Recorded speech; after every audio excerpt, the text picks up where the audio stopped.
Jeff, what's up, man? Talk to me. How's it going? Yeah, pretty good, man. Pretty good. We've got a ton of things to cover from Drake to Sha Cardi Richardson to LeBron James and Paul Pierce in the beef that seems to linger forever. Let's start with that though, Marcus. So Paul Pierce came out recently. He did an article with SI because as we know, Paul Pierce is getting inducted to the Hall of Fame, I want to say this year, right? Yep. So Paul Pierce is getting inducted to the Hall of Fame. And of course, it wouldn't be a Paul Pierce interview if he didn't talk about LeBron James and his it's kind of untimely firing from ESPN. So during the interview with SI, Marcus, Paul Pierce stated, he got fired from ESPN after he was recording himself, smoking a little weed, hanging out with some strippers, playing a little poker, having a good time. You know what I'm saying? Like, you do that on your private time, but when you work for a company that's owned by Disney, it's kind of frowned upon, right? So what were your thoughts on Paul Pierce's comments on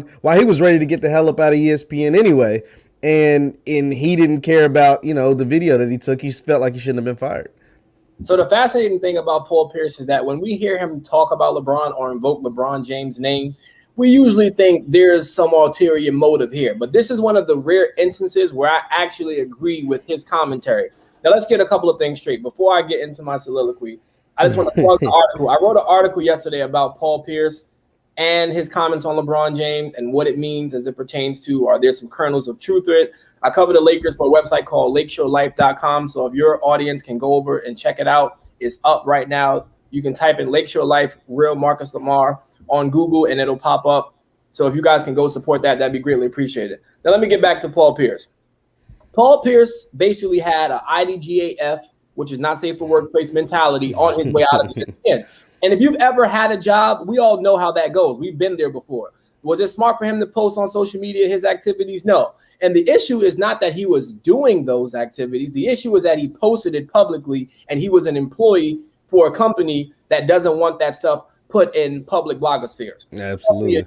So according to Paul Pierce, him and ESPN were on the outs on his way out. So basically, that video was the last straw. That was the straw that broke the camel's back. Paul Pierce has since moved on, but I always appreciate when an athlete or anybody speaks candidly or honestly about a situation. And let's be fair, in Paul Pierce's defense, this is not the first time we've heard people say that ESPN is too LeBron-centric, or that the NBA, who was in bed with ESPN, rightfully so, is too centric on LeBron. Now, I understand why both organizations or companies would be. LeBron James in 2003 was dubbed the chosen one by himself, and he was dubbed the chosen one by the league to be the heir apparent after Michael Jordan. Now, yes, we had fillers like Kevin Garnett, Tim Duncan, Shaq, Kobe, and Allen Iverson. And that fillers. These guys are just fillers. They were fillers. They were fillers. And the reason I say they were fillers is because none of those players came into the league with the fanfare, with the hype, or with the expectations that LeBron James did. LeBron James, his high school classics were being covered by ESPN. That's true. They saw at an early age, okay, this guy has something that we're going to pour a lot of our resources, time, energy, and effort into. So I get it. I get why ESPN talks a lot about LeBron, but I can also understand why, if you are an employee there for that network, or if you are a consumer of that network's product, how it could be frustrating. LeBron fatigue is definitely a real thing, but my retort to anybody who has a problem with it is the NBA was the same way with Michael Jordan and the Chicago Bulls in the 90s, which I talk about in my article, and the NFL was the same way with Tom Brady and the New England Patriots for 20 years. So that's how I feel about that situation with Paul Pierce. I agree with him, but I don't have a problem with what ESPN is doing. Well, the thing is when you are a hot commodity, you got to talk about the hot commodity. I'm not just going to ignore greatness, right? So if there is one player that is as dominant, as transcendent, as, just whatever, you sway on one side or the other, we're going to focus on that commodity, and that's LeBron James, right? Yeah. So when Jordan in the NBA is centric around one player a lot of times anyway, right? So if it's not LeBron, it was Kobe. If it wasn't Kobe, it was Jordan. If it wasn't Jordan, it was Magic or Bird. You know what I mean? If it wasn't them, it was Wilt or Bill Russell or whoever. So like when it comes to media, you do focus in on one person, because in basketball, one person, one guy can be super transcended. The thing about Jordan that's different than LeBron, and probably why LeBron, besides the fact that we live in a different time, right? Media, social media, all of that is totally different than when Jordan played. But the fact that everybody loved Michael Jordan. Maybe his opponents didn't love Michael Jordan, but the media and people in the media pretty much loved Michael Jordan. They didn't really, even when he did bad stuff like, go out and gamble, they didn't really rip him like that, or go out and, had food poisoning, which some other people might say that was something else. They didn't really kill him like that, right? Like, this man went gambling during the playoffs. Just imagine LeBron did that. The thing about LeBron, and the reason why people focus so much on him, is because they're on drastically different ends. You got the LeBron lover boys like Mr. Marcus Lamar here that love to talk about LBJ and his greatness and sing his praises, and then you got the LeBron just haters, just guys that just are infatuated, have built careers on hating LeBron, like Skip Bayless or whoever, that really get a lot of attention because there's people on that drastic end. Like, he's so polarizing. Everybody's not on one end of the spectrum. They're either on one end of the spectrum. There's not a lot of people in the middle, and so that's why the NBA, ESPN, Fox Sports, or whoever puts a lot of their resources into that, because you get drastically different opinions. And I mean, it's not LeBron's fault. He's just being him. But because of being him, he does things that are totally different than in that space, like changing teams all the time. Like, you know what I mean? Like winning championships with different teams, still being great 20 years into your career. It's stuff we're not used to seeing, and that's why he's super polarizing, and that's why probably Paul Pierce hates him, because LeBron James ended Paul Pierce's career, right? Like, that's why he hates him for real. Let's be honest. Let's keep it a buck. Paul Pierce thought that he was going to be running the league for a good 5-year stretch, and that 5-year stretch turned into about a 3-year stretch, or maybe he thought it was about a 5 to 8 year stretch, and it really ended up only being 3 years, from 2008 to 2010, and then after that was LeBron's league. And that's why he hates LeBron, am I right? I think with Paul Pierce, before we went on the show, for your audience out there listening, we were talking about ego, right? Yeah. And a lot of times when you make it to any level in life, whether it's a professional athlete, an entertainer, a singer, a famous painter, a designer, there's ego behind you, and there's nothing wrong with that. Absolutely. It's not for everybody. It's not everybody's cup of tea, but you have to have some type of ego or some type of confidence about yourself in order to even reach that level. Yeah. So I think with Paul Pierce, even though people might say, oh, he hates on LeBron or he hates LeBron, if you put Paul Pierce on a lie detector, there's no way he would say, I just don't respect LeBron James as a basketball player. I think there are a lot of people that get frustrated because they feel like LeBron James, whether it's right or wrong, gets a lot of attention, whether it's from the media. But again, I ask fans to ask yourself this: who in the NBA has demonstrated an ability to be equipped to handle the type of scrutiny thrown at them? We know Kevin Durant would go nuclear. Absolutely not. KD was the best in the world for 2 years and couldn't handle it, right? Or 3 years, he couldn't handle it. He had burner Twitter accounts and all kinds of stuff like that. Now, when you're saying the best in the world, you're obviously alluding to his high school years or college. There's no, I'm talking about I'm talking about Golden State. I said he's on the best team in the world and arguably the best player. Arguably. It was an argument, but even with that, Kevin Durant couldn't handle it. We know Kyrie Irving, as much as I love me some Kyrie Irving, he'll say, I'm calling out sick. Like, I'm taking his personal base. Steph Curry is too likable, too lovable. James Harden has a tendency to be snippy. Russell Westbrook. So LeBron James has this saying which is not his saying, but he uses it. Heavy is the head that wears the crown, because of the king moniker. He received that at an early age, but it's the truth. LeBron James' shoulders are broad for a reason. They are equipped to not just carry the league, which he's been doing for the better part of the last decade, but it's also equipped for him to handle the shrapnel of criticism that is constantly hurled at him on a daily basis. And I don't want to sound like a LeBron James apologist, because some of it he does bring on himself. Absolutely. But like LeBron can be corny. Absolutely. He can be very corny. Like you said, there's no nuance in either direction. So people who have devoted their life to protecting all things LeBron, like myself, versus the people who devoted their lives to tearing all things LeBron James down, there's no balance. And honestly, it makes for good theater, because it's like you have two opposing sides who clash on a daily basis in these Twitter streets, which you can follow me at Real Marcus Samar if you feel so inclined to do so. Absolutely, absolutely. Once again, we're talking to Marcus Lamar. Be sure to hit the thumbs up button, like, share, subscribe, and the notification bell. Put your comments over in the chat. Put your comments over in the chat. We'll get to some of them if we have time. So, Marcus, besides, Paul Pierce and LeBron, beefing or whatever, keeping this going for about a decade or so, it's always interesting to see two guys go at it for about a decade. We also have one of the most polarizing athletes outside of LeBron James, and her name is Sha Cardi Richardson. Marcus, we've seen a lot and heard a lot about Sha Cardi Richardson over the last, I guess it would be a month, 2 months, right? From her suspension up until now. What are your thoughts? I haven't got to talk to you about Sha Cardi Richardson. What are your thoughts about the whole Sha Cardi Richardson ordeal? What she said, what's being said about her? Give it to me, Marcus. You're right. We haven't had a chance to speak to it about it, and I'm glad that you're giving me this opportunity. So let me slay this extremely slowly because I want you. I feel like something big coming. Let's do it. I want the audience to know where I stand. For all the advocates, or the social justice warriors, or the virtue signalers for Sha Richardson, I want you to not just have a seat. I want you to have several seats. Ooh. Here is the issue with Sha Cardi Richardson. And mind you, I don't even have an issue with what she did.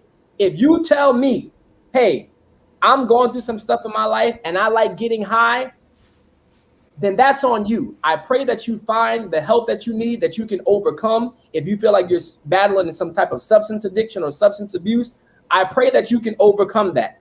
The issue I have with Sha Cardi Richardson supporters is that they want to discredit the fact that she actually broke a rule. Whether the rule is mundane, whether it's stupid, whether it's outdated, whether it's antiquated, is irrelevant. The rule exists. The problem is not that she smoked marijuana. The problem is that she smoked marijuana and still had an expectation of competing in the Olympics, which is against their rules and policies. We all have worked for places or work currently for places where there are rules and policies and procedures that are in place. If you do not like them, what do? You either advocate for change or you simply leave. So Sha Cardi Richardson smoking the marijuana was an issue to me. But on the flip side, because people have now taken that incident and tried to use it to character assassinate her, we're not going to pretend like she's not fast. We're not going to pretend like she didn't have, or up to this point, a great career. Like, I was going to say she's fast. She's just not as fast as them. But keep going. Right. And again, when she said, "Hey, I'm the sixth fastest person in this sport or in this industry in the world," I want people to reflect on that. Like, just because there are 5 other people better than you, like being the 6th best basketball player in the NBA is not a slight on you if the 5 people ahead of you are LeBron, KD, Giannis, James Harden, Steph Curry. Like, you get what I'm saying? Yeah. So there are levels to this. She's at a certain level. She's worked to get to that level, but let's not act like she's some scrub. Now, what I will say is this. I was disappointed after her month layoff with how she came back and ran the Prefontaine Classic, in which she finished 9th. She got off to a bad start out the gates. If you watch the race, she didn't look engaged, and you can tell mentally as the race progressed towards the last 30 meters, she mentally checked out. She just ran recently in the Brussels Olympic race where she came in 4th. So she's showing some signs of progression. She's only 20. Is it though? Well, remember you just told me she was the 6th fastest woman in the world though. Like in the history of the sport. Right. Like, after a month layoff, she went from 9th to 4th. After a month layoff. So you take a month off from anything. I haven't spoke on camera in a month and some change. And right now I can tell you I feel rusty. So you take a month off from anything. I don't care how much of a professional you are. And I don't know what she was doing in that month. That's the thing. I don't know what she was doing. Well, we know when training. Look at this. Right. But that's the thing. I'm not ready to give up on her because she's young. She's still figuring it out. You were once 21. I was once 21. No one expects anyone at that age to have all the answers because, hell, there are people who are older than us that still don't have all the answers and don't know what the hell's going on a daily basis. I just think the biggest reason people have an issue with Sha Cardi is because of her brazen attitude, which at times can come off arrogant or cocky, and they feel like the product is not matching the confidence or the cockiness that she exudes. She's becoming Adrian Broner, bro. Like, I mean, let's just be honest. Like, I love, yeah, she's becoming Adrian Broner because when you talk like that, when you talk, like, if you see behind me, I don't know if you can see, I got Ali behind me. I got a couple posters of Ali. When you talk like Ali, or when you talk like Floyd, or when you talk like, you know, some of these people who have accomplished at the very highest of their sport, of, you know, whether it's an individual sport, Serena Williams or whoever, a team sport, then you gotta perform. Like, you can't finish ninth. If you telling me you're the sixth fastest woman ever, and she is technically the sixth fastest woman, but her time isn't the sixth fastest time. So what I mean by that, I want to make sure I'm clear on everything, whether it's to you or to the audience. Her time at 10.72 is good. It's really good. Like, it's faster than most men, right? She's the sixth fastest woman. But for example, Shelly Ann and the other ladies from Jamaica, I can't think of their names off the top of my head. They've all had multiple times that was faster than 10.72. I mean, the most recent one, she ran a 10.54, which is like the second fastest time ever. And then the other lady came and ran a 10.60 to beat Shelly Ann. So like they're blazing. Like they're on like you said, it's levels to this. Yeah. Sha Cardi is really good. Like, she might still be the fastest American, even though she was beat by an American when she finished last, and she was beat by another American when she came and finished fourth her most recent race. So she still might be the fastest American. But when you talk like that, bro, like there's a difference. If Sha Cardi just goes, loses, bows down with grace and is like, hey, you know, I had a bad day at the office, but I'm coming back better than ever. Not, I'm the sixth fastest woman and I'm better than everybody and I'm doing this and I'm doing that. It's like, no, you got to humble yourself in that moment. In that moment, you have to humble yourself. If you finish dead last, you got to humble yourself to a little bit. And I think being humble at times can be overrated. But in this case, when you have that bad of a performance, because I don't remember, people keep saying, well, Usain Bolt talked trash and did all this. I don't remember Usain Bolt coming in last. Like, we just being honest. I don't remember him coming in second too many times, let alone dead last. To that, you say what? But Jeff, in fairness, and I'm not saying that I agree with her rhetoric after the race, but when you finish competing, you played sports before, correct? Yes, sir. When you finish competing, when's the time that you're going to get the most authentic soundbite from an athlete? It's right after the game is over. Absolutely. I'll take you back to Richard Sherman being interviewed by Aaron Andrews. Don't you ever try me with a sorry ASS receiver like Michael Crabtree, right? That's how he felt in that moment. Absolutely. Right. But what did he do though? Why was he able to feel that way? Because he won. Because he won and he made the play to win the game. His team won. But that's the thing, to take you into the psychology of people, when people have or feel attacked, which Sha Cardi Richardson has been feeling attacked since her blunder, even though, to her credit, she came out and had an interview on Good Morning NBC or Good Morning America. Yeah. I apologize to my fans and my sponsors. So she owned up to it. A lot of people felt like she had an excuse because she's like, oh, I've been coping with the death of my mom. So people thought she was trying to play the mental health card. But the point is, she went on national television and said, hey, this is how I feel. But when people feel attacked, they have two responses, Jeff. It's either fight or flight. So she feels like she's been backed into a corner.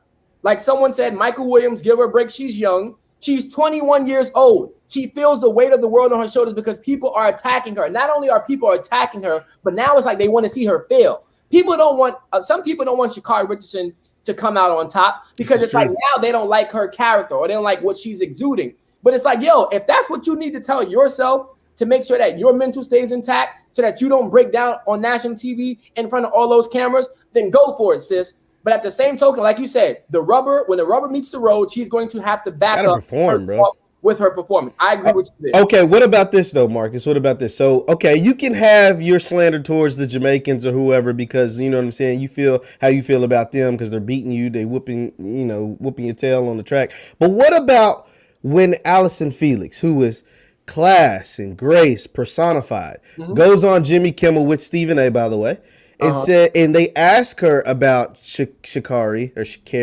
and he goes, what are your thoughts on Sha Cardi Richardson? And she says, hey, we got to give our love and support to Sha Cardi. We got to do, do what's best for her, make sure she's good, bigging her up, all of this good stuff. And then Sha Cardi gets on Instagram Live and was like, giving words of encouragement on TV is like not giving words of encouragement at all. Right? Takes a shot at Allison Felix. Come on, Marcus. Come on, man. Come on. It's one thing to say comments after losing a race. It's another to get on Instagram Live and take a shot at your American teammate who is actually trying to big up you and help you out. Like, what's going on?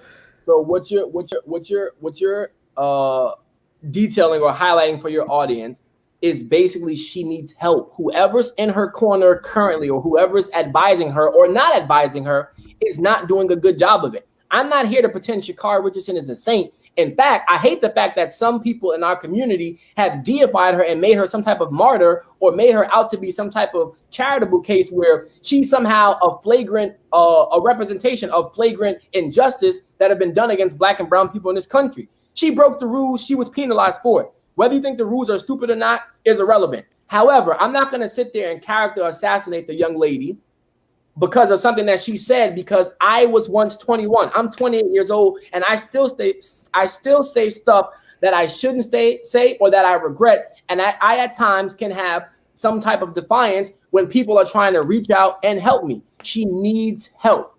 And I also think that she needs to get a new trainer because clearly, like you said, we're seeing some level of regression. For her to go from 6th in the world to 9th to 4th, she's not steadily progressing. And I understand she took a month off, but this can be corrected because everybody loves a winner and everybody loves a good comeback story. So Sha Cardi needs to put in the work on the track so that she can get back to those heights, and then people will love her again. Once again, I'm talking to Marcus Lamar from the Mark My Words show. Be sure to hit the thumbs up button, like, share, subscribe, and let people know that we're having this conversation. We're talking about Sha Cardi Richardson and what's taking place with her. Now, Marcus, on the title of this, actual broadcast that I have right now, I labeled it has Sha Cardi finally learned her lesson, because after all of these things that we're talking about, the shots at Allison Felix, the shots at the Jamaicans, the suspension from the Olympics and all of this stuff, like you said, she's only 21 years old. So I believe, and I've defended Sha Cardi at times, and I have been a supporter at times, but I've also been a critic. I am not gonna let certain things slide, because at the same time, I believe she is a greatly talented athlete. I am someone who believes that she can reach those heights that the Jamaicans are currently at. I believe she can hit in that, that 10-6 range, maybe even the high 10-9 range or 10-5 range, something like that. Like, I believe she is that fast. I believe she can grow to be that fast anyway. And so now it looks like Sha Cardi is starting to do some reflecting, right? So I'm reading you this article from People Magazine. It says the 21-year-old track star did some reflecting on social media, letting her followers know of how proud she's come. Sha Cardi began her sentiments with a lengthy Instagram story post by sharing a quote, "There is a past version of you that is proud of how far you've come." She then shared a photo of herself and said, quote, "Learned so much from this year, lose so much this year, but not one time did I break. 21 and coming, hard till I'm done." So she's saying that she didn't break. She's saying that she's learned a lot from this year. What do you think is next? Or what are you taking from some of these quotes from Sha Cardi? And what do you think's next for her during her athletic journey? Because she's someone we're going to keep tabs on for the rest of her career. And you see how that works. So the way this country is we, even though we love a good success story, we love to see people be tore down. Like, and I'm not saying you and I like we do, but as a culture, the reason we love a success story is because someone has to come from something or has to rise from some type of controversy. We love to see people that are on a pedestal, which Sha Cardi Richardson wasn't on a pedestal. I'll be openly honest to you and your audience. I never knew who Sha Cardi Richardson was prior to her marijuana Olympic scandal incident. and most didn't. Most didn't. You're most didn't. But now she's made herself a household name, right or wrong, right? She's made herself a household name. But again, all she has to do now is continue to put in the work. See, it's one thing. Someone asked me this. They were like, "Do you want to be significant or do you want to be famous?" And that's a question that would stump a lot of people, because a lot of people think, oh, being famous means you're important or that people know who you are. And that might be the truth. But being famous sometimes lasts all but for so long. Like the 15 minutes of fame line is a thing for a reason. Being significant means that your influence over the course of a lifetime or over the course of time will still stand tall. So I think Sha Cardi Richardson right now is famous, but she's famous for all the wrong reasons. The wrong reasons, yeah. Significant, and the reason she needs to aim to be significant, or the vehicle for doing that, is by going out there and dominating on the track.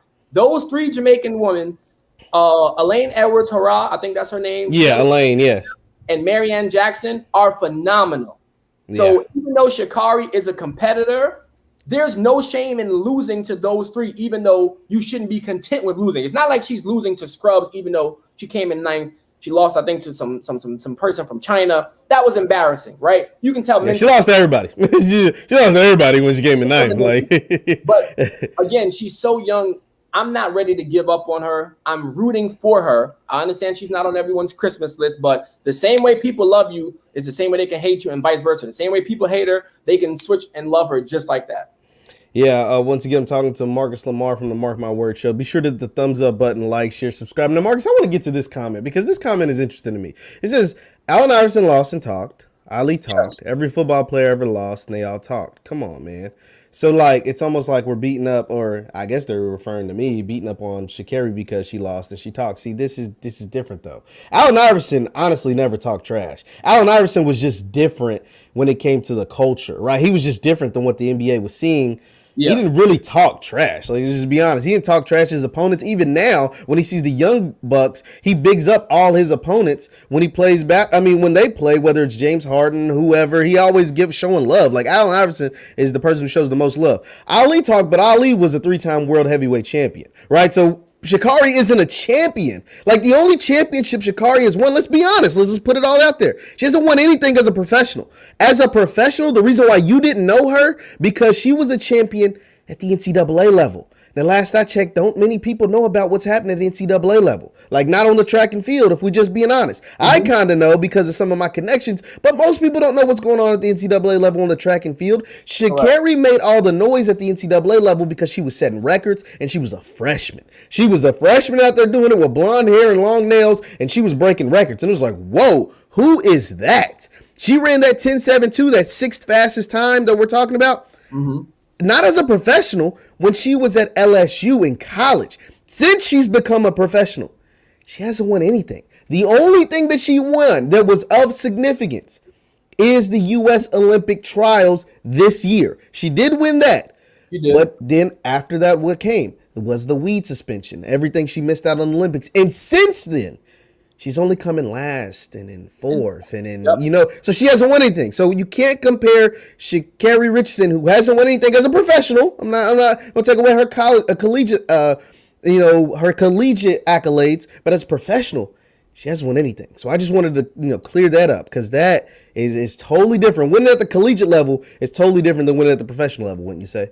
Yeah, I would agree with that. And I don't think Stunned to See, appreciate the comment, brother. I don't think he was attacking you. I think some people have been attacking Sha Cardi, and I know I've spoken to personally some people who want to see her lose. Like when they're tuning into her race to want to see her lose, which again, if you can get anybody to move the needle like that, you're in a really great space. When people tune in to see you lose, like Floyd Mayweather, there are people that will watch Floyd Mayweather fights just to see him lose because he talks so much.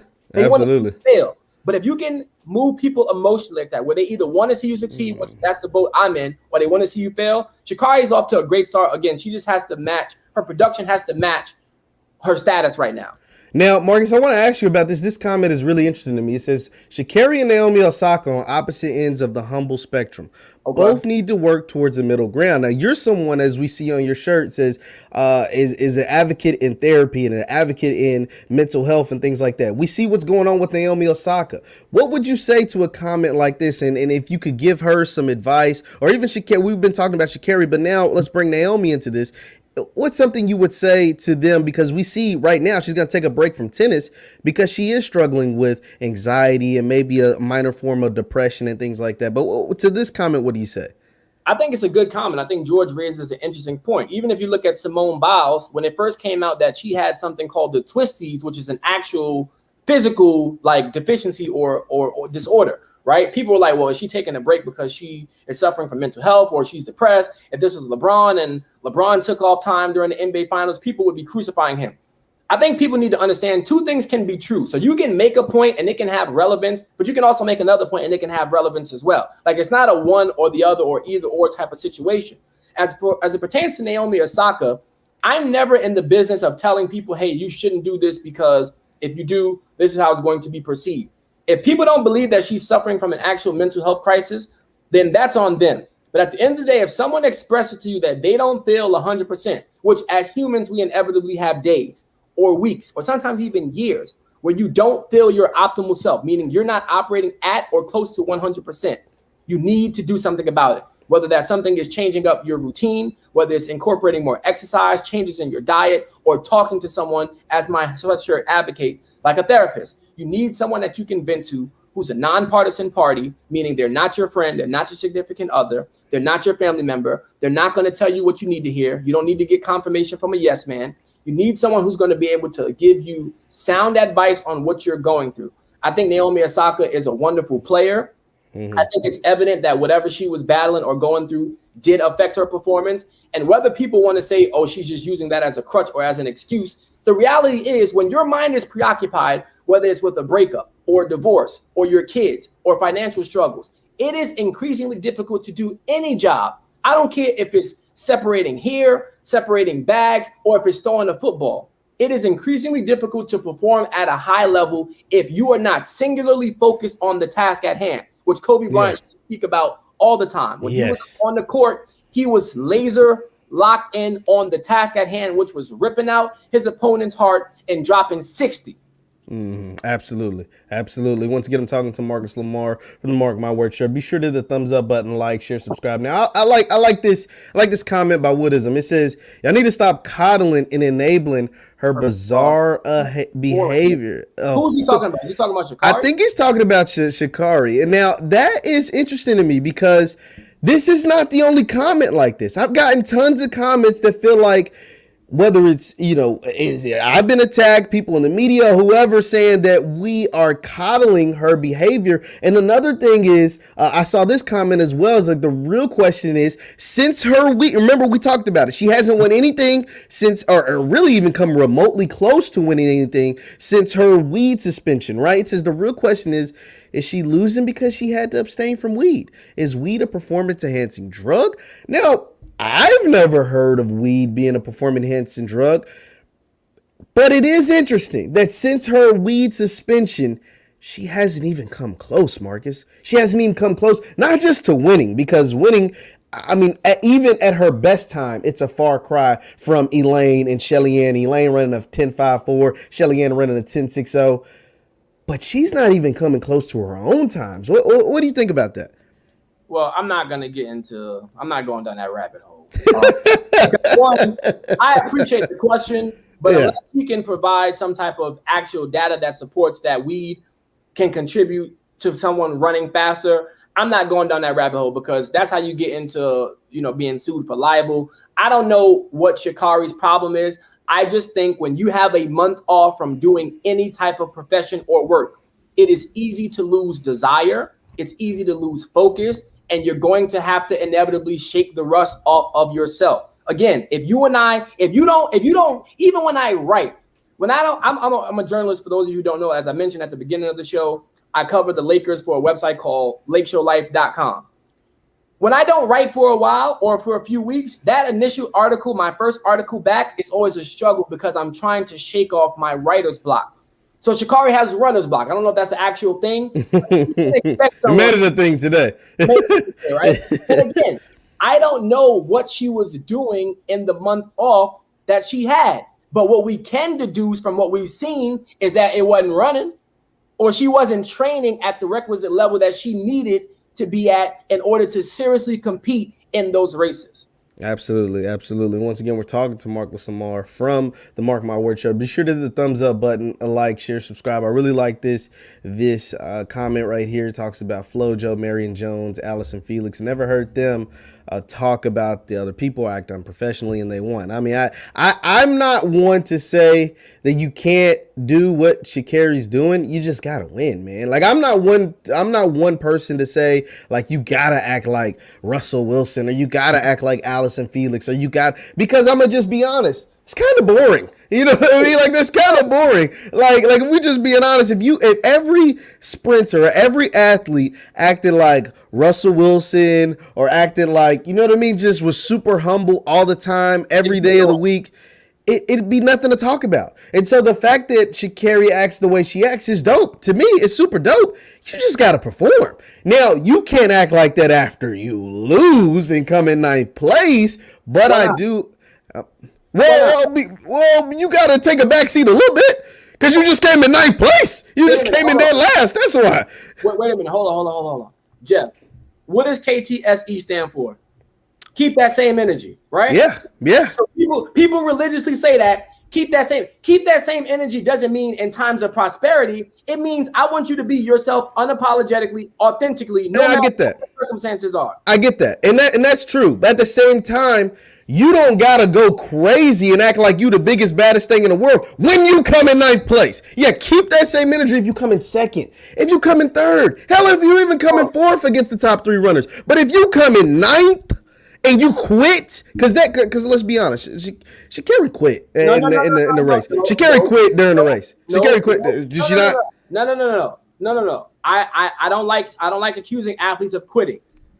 Now, if you say she mentally checked out, that's a different thing. It's the same thing. It's all the same in a race. No, it's not the same thing. It's not. If you telling, first of all, if you watch the race, she got up to a bad start. Okay? Well, her starts are always bad though. Like if you watch her traditionally, I've watched Sha'Carri even when she was setting, the time that she ran at 10.72, her starts have always been trash. Like out of the blocks, it's a weird track thing, but yeah, I've watched her for a long time. Right. Out of the blocks, she's been bad for a long time, so that's nothing new.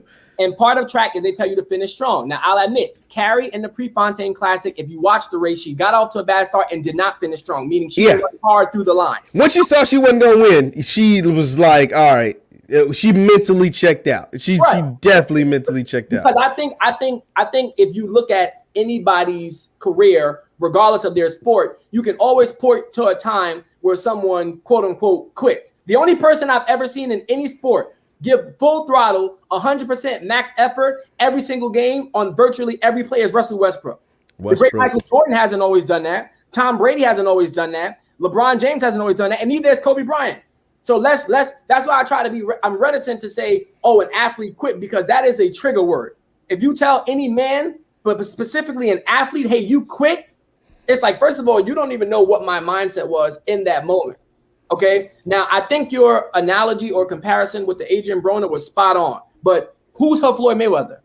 And don't tell me it's Allison Felix. She might have offered on national TV, which I don't think is the forum. If you really want to get in contact with that girl, say it on TV and say, after the show, I'll give her a call. Or I'll have my people contact her people.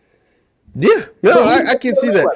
But the thing with Sha'Carri or even Allison Felix, Allison, it's not to say that Allison hasn't tried, but the thing is they asked her a question. It's not. So what did you want Allison to say in that response? I get it. If Allison hasn't reached out, cool. Like that, you don't want that, fake love is no love or whatever. You know what I'm saying? But Stephen A. asked her about Sha'Carri specifically. What's she supposed to say? Shit, I don't want nothing to do with Sha'Carri. She good riddance. All she said was, we got to give her our support. You know what I mean? She could have went up there and said, nah, I'm good on Sha'Carri. Like, she did what she did and it is what it is. All she said was, we're going to give her support. Now, to take a shot at Allison, I get it. You feel like if Allison really meant to support you, she'd do it in person. I get that. And that has some truth to it. But at the same time, you don't want Allison on national TV bashing you. So what else is she supposed to say? What else? That's all I'm saying. What else is she supposed to say? Allison Felix's response was fine because it was what she felt in that moment. I have no problem with it. But Sha'Carri's response is a further indicator that she's not only in need of help, but she's crying out for it. Like, absolutely. If you listen to her tone, she needs someone desperately to get to her. And I don't know if she feels like Allison Felix isn't that person. But everybody in life has one person they'll listen to. It might not be your brother or your father. It might be one of your frat brothers, one of your old heads. It might be a significant other. But there's somebody in this lifetime that can reach everybody. Like, well, you might not listen to anyone else, but there's one person. I don't know who that person is for Sha'Carri, but I know they desperately need to find her, and she desperately needs to find them. Absolutely, absolutely. Once again, I'm talking to Marcus Lamar from the Mark My Word Show. Be sure to hit the thumbs up button, like, share, subscribe, and the notification bell because we upload right here on the Black Boss channel every single day. Now, I do want to talk about your man, Mr. Certified Lover Boy, Drizzy Drake, shifting gears a little bit from Sha Cardi Richardson to Drizzy Drake. Drake recently dropped an album, and I think it's super funny because Drake is now teaming up with the NFL. He will curate and try to help revitalize Monday Night Football with an elite playlist. I guess some OVO artists, probably some of his friends. I'm imagining Lil Baby, Travis Scott, guys who were featured on his album more than likely, will be on this Monday Night football playlist. Marcus, what were your thoughts when you seen Drake will team up with the NFL and mess around with their Monday Night Football playlist?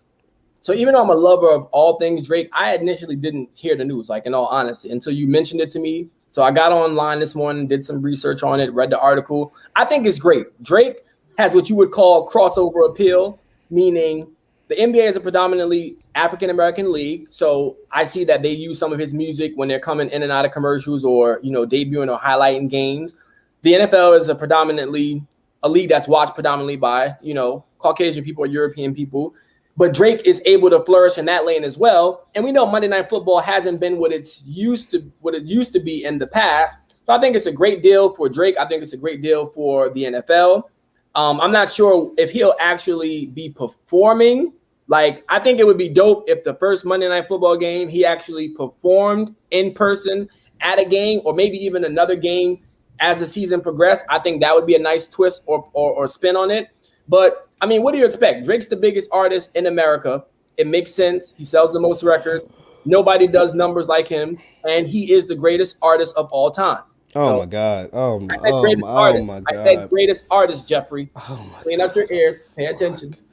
Greatest artist. Oh, my God. Oh, I got Jeffrey Hirsch, y'all. He's flat. Oh, my God. He's back. My head is about to.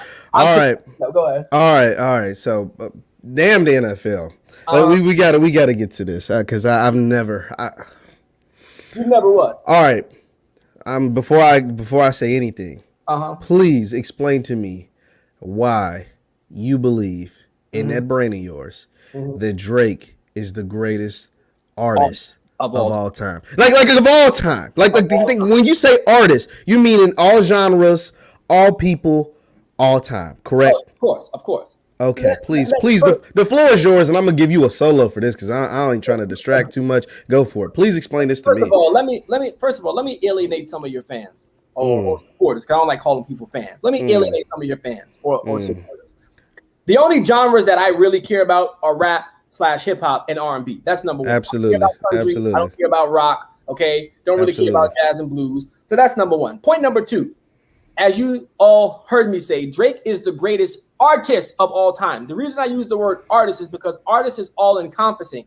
It means when it comes to singing, rapping, producing music, producing hits, versatility, consistency, there's no artist in the history of the music industry that has been all those things and more greater than Drake. That goes for Michael Jackson. That goes for the Notorious B.I.G., who I believe is the greatest rapper of all time. That goes for Lil Wayne, who initially gave Drake his start. That goes for Nicki Minaj. That goes for Fabulous. That goes for DMX, Andre 3000. That goes for Nas. Definitely goes for Jay-Z, who I believe is overrated. But like I said, ooh, this is a New Yorker. This is a guy from Brooklyn saying Jay-Z's overrated. Absolutely. I just want to throw that out there. Jay-Z hasn't put out a quality verse in 10 years, but I'll let y'all say. Ooh, oh my God. Keep going. Drake is the greatest artist of all time. Now, I know what you all are going to say. Well, the numbers are skewed. They're inflated.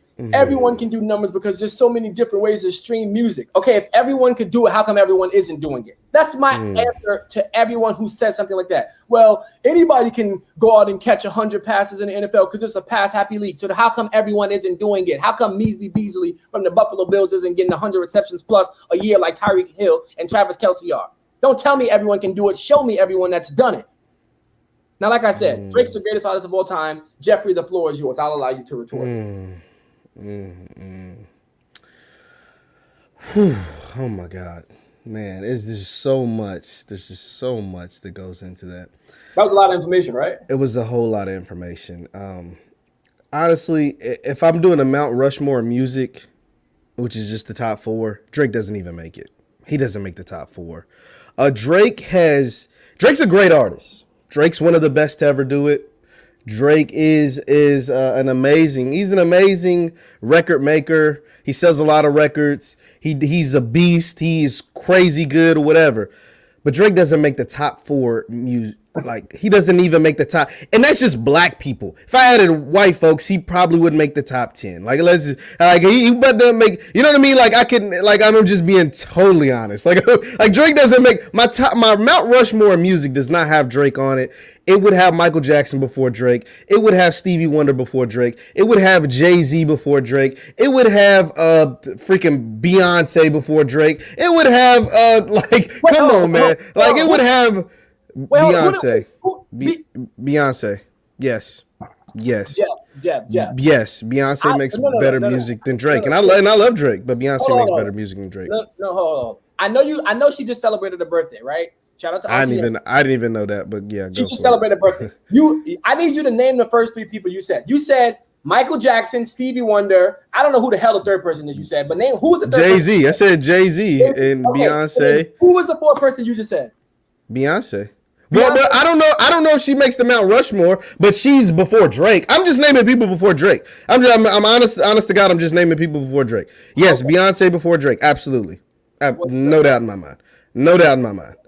Like, Drake makes great music, but Stevie Wonder is he's probably the greatest musician to ever live. Like, I mean, just like from the way. First of all, listen to Stevie Wonder. Stop it, man. A lot. I listen to Stevie Wonder a lot. I listen to Stevie, and you probably listen to Stevie Wonder a lot because he's been sampled over 1,000 times, right? So like some of your favorite songs have Stevie Wonder samples in them. Yeah. Stevie, he's that dope. Ain't nobody sampling Drake. Ain't nobody sampling Drake. 20 years from now, ain't nobody sampling Drake because Drake's sampling the guys that I just named. The Michaels, the Stevies, the guys from Motown, all of those guys. So let's just throw that out there. Michael Jackson, not to mention entertainer. I will give you that. Not the greatest. And artistry, absolutely. And artistry as well. He rap. No, he's saying though he was a pop music. He was the biggest. You talk about crossover. He's the biggest crossover. His Thriller album sold 30 million records. He went diamond. It's the most sold album of all time. Like, right? So we gotta iconic. But I'm talking rap and hip hop, sir. Oh, rap and hip hop. Well, if we're talking rap and hip hop, Drake's not just a rapper, but the hell is 10 rappers better than Drake? Whether it's yes, there's 10 rappers better than Drake. Absolutely. Yes, there's 10 rappers better than Drake. And then if you talk about guys who don't all write their own lyrics, Kanye's over Drake. If we did a verses, I'd take Kanye over Drake. Yes. Kanye, yes, if we Kanye West. Yes, Mr. West. Kanye does not have 20 songs better than Drake's 20. Take Kanye West's 20 best song and take Drake's 20 best song, and I guarantee you Kanye is not winning. And I love Kanye. Kanye's in my top 5. He's behind Drake. Okay, I've got Lil Wayne in my top 5. I've got B.I.G. First of all, Biggie is the greatest rapper ever. That's number 1. Okay, but when it comes to there's a man from Marcy Projects that might have something to say about that. No, keep going. Biggie raps better than Jay-Z. His flow is better. Like, he's a better rapper, and it's okay. He just doesn't have. There's also a guy, Tupac. You ever heard of him? Tupac's not better than Biggie, and I like Tupac. He's not better than Biggie. But you're getting me off subject. Okay, okay. I'm happy that he's working with the NFL. It seems like you're not. Huh? No. Drake's dope. You just we had to throw that out because you said Drake is the greatest artist of all time, and it just simply ain't true. Like, Quentin Miller might be the greatest artist of all time if Drake's the greatest artist of all time. Like, we're just being real. Like, you're being disrespectful. I mean, I'm just saying. You're in the industry that help people write. I know what you're doing. Absolutely. Kanye has a team full of writers every album he puts out. People write for Beyonce and she writes for them. Neo used to write for Beyonce. Yeah, no, and I never said Beyonce's the greatest songwriter. I mean, once you added Drake, hell, that opened the floodgates to anybody. We just, because especially in the R&B lane, most R&B singers, pop singers, or whatever, they don't write their own stuff, right? So I guess if Drake falls into that category, then he don't write his own stuff. But most rappers, well, I'm not gonna say most, a lot of the top dogs, the Biggies, the Pacs, the Jay-Z's, the Andre 3000s, the Big Boys, the Jada Kisses, they write their stuff and then they write stuff for other folks. Like it's just, I mean, if we just Drake keeping writes it his own raps, and he's a great rapper. Drake writes his own raps, and he's a great rapper. See, all you did this morning. Are you serious? Quentin Miller. So Quentin Miller didn't write anything. We haven't heard what we call reference tracks for Drake. Have we not? We're going back to 2016. No, I mean, it's the truth. It's part of his catalog. If you're reading This Is Too Late, one of the greatest pieces of work he's put out in the last ever in his career, right? Is it not? Nothing Was the Same was better, but it was Nothing Was the Same was dope, but we don't know if there was reference tracks for Nothing Was the Same. It's definitely better than these last two albums, Certified Lover Boy and Scorpion and stuff like that, right? Certified Lover Boy did what it had to do. Certified Lover Boy is mid. Let's call it what it is. It's mid. Like, it is definitely mid. His best song on the album was 7 a.m. on Brittle Path, when he was basically going at Kanye the entire song. He said a lot of bad things to Kanye. Like, he went out my man's Ye. And then he leaked the best song on both albums. Checkmate. with Ye in Andre 3000. That's the best song on either person's album. Drake leaked it. I agree. The song is tough. Yeah, but man, I can't believe this man Marcus Lamar believes Drake is the greatest artist of all time. I do believe that. That is mind blowing to me. This is what we call millennials, guys. For those in the comments, Mr. Marcus Lamar is what we consider a millennial, and he gave definitely a millennial answer when he said Drake is better than the people that I named, including Queen Bee herself. You see how this is shoddy journalism that you're doing, because I never said that. What I said was, I was specific with my words. I said Drake is the greatest artist of all time. I never said he's the greatest rapper alive. I never said he's the greatest rapper. I didn't say you did. Artist is all encompassing. Yeah. Meaning, if you factor in his consistency, his longevity, the numbers, the fact that Drake's your favorite artist's favorite artist. Like, there are a lot of rappers. It's not, but okay. There are a lot of rappers and artists who have time periods where they just don't put out music for whatever reason. J. Cole hadn't put out an album in years. You talking about Kendrick? Just say his name. Just say his name. J. Cole, right? Well, J. Cole's put out a couple albums in the last couple of years, but Kendrick ain't put out nothing in 3-4 years. Right. So my thing is this, and that's the thing. Outside of Chris Brown, there's no other artist in the music industry who consistently puts out music every single year. Like, I'm talking about every single year, whether you like, love, or hate it.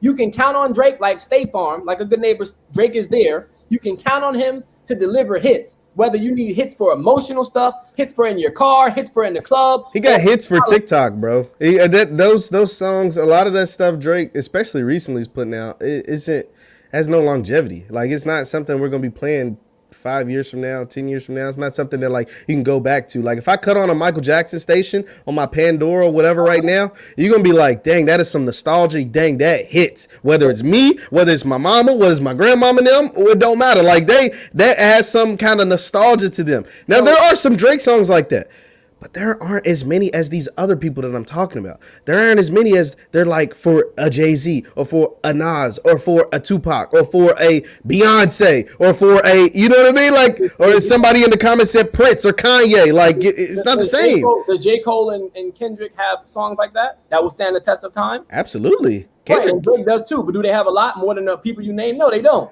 I didn't say them though. When I said the greatest artists, I didn't mention any of their names. The people that I mentioned, and that's not to say Drake can't continue to build his catalog and continue to be there. He's not. But he's just not there yet. Like, he's just not there yet. The reality is he makes music for the times, because we are an instant generation. So he's not making music to stand the test of times. But absolutely, he clearly ain't. 50 Cent song, Go Shorty, It's Your Birthday. You go and party like it's your birthday. That song is going to be played for the entirety of civilization. Forever. 50 Cent is one of my top favorite rappers. He's in my top 5 as well, with Wayne, Biggie, Kanye, and Drake. He's not better than Drake. And anyone who says he is, that just asinine. I just end the conversation. But I love 50. Did somebody say 50 Cent was better than Drake, though? Like, that, I don't know if anybody... As a rapper or as an artist, because there's a difference. Man, it's just... And I know I'm playing semantics, but I'm being serious. Definitely playing semantics, but man, I've held you for a long time. Once again, we started out talking about Paul Pierce's beef with LeBron and all that stuff. Then we jumped over to Sha Cardi Richardson, and now we're having this conversation about Drake, which I'm sure will get brought up again because I'd had I know. no idea you felt that way. We were supposed to talk Lakers Nets, and we didn't even get a chance to because yeah, we'll got so fixated on Drake. We'll come back to Lakers Nets because this Drake comment just really threw me off. It threw me for a loop. Thank you guys for tuning in. Be sure to hit the thumbs up button. Once again, this is Marcus Lamar from the Mark My Word Show. You can follow Marcus Lamar at Mark My Word Show on Instagram. Follow Mark My Word Show on Instagram. Be sure to hit the thumbs up button, like, share, subscribe. Thank you guys for tuning in. Appreciate you, Marcus, for coming through.